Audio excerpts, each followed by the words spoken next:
Hi, my name is Justine, and I will be going over my experience with the Petite USA pageant that I just competed in. And if you follow me, you might have seen posts from it and all this and that, but here's some information for you if you're looking to compete or if you're just curious how this kind of stuff works.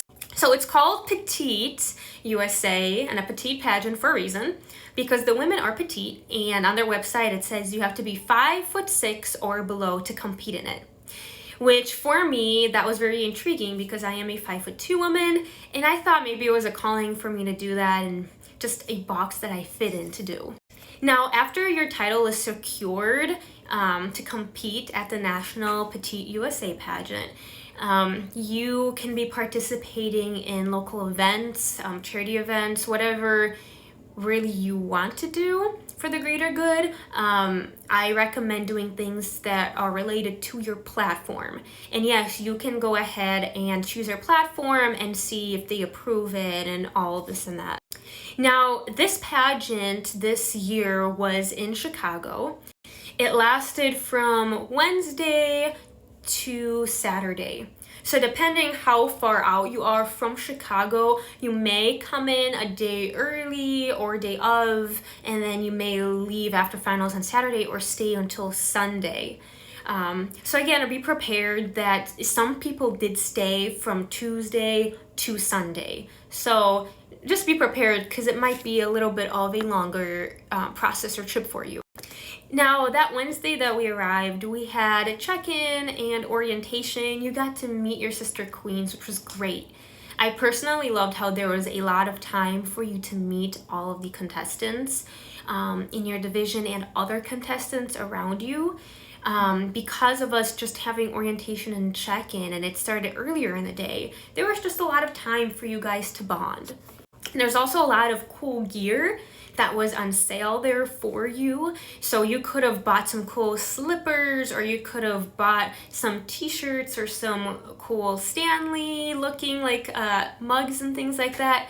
And you also do get a Petite USA bag full of some complimentary things that come with the pageant that are specifically for you.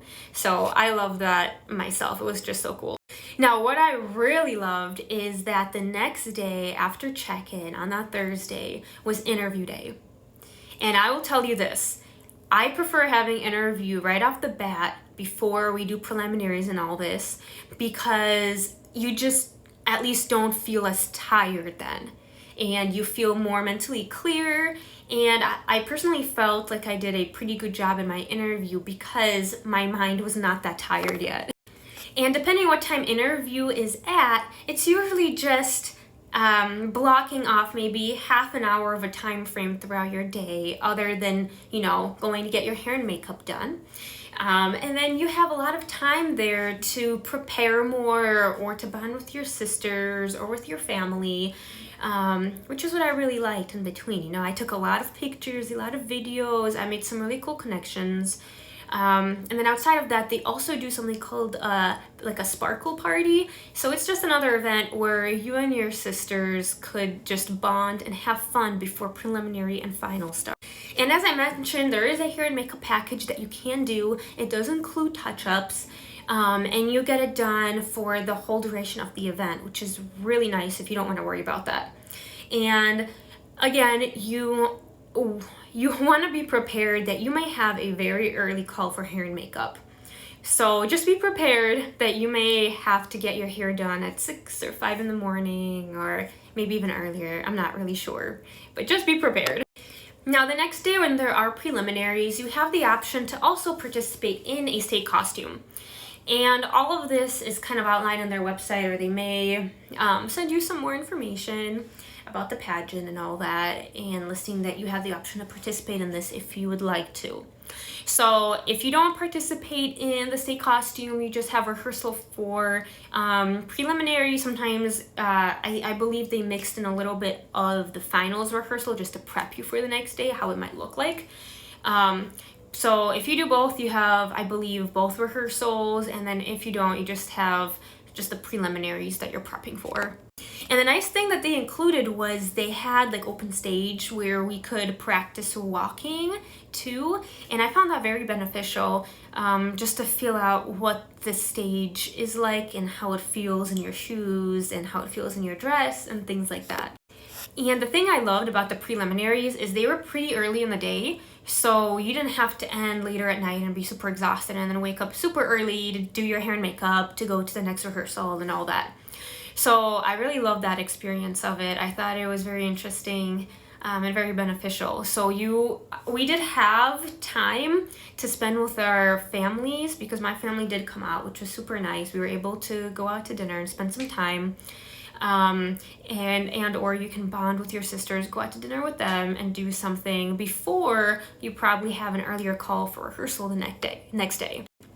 And for the next day for finals, you will have a rehearsal that just goes on about what to expect during finals, what you should do if your name is called into the top 10, 11, 12, whatever it is.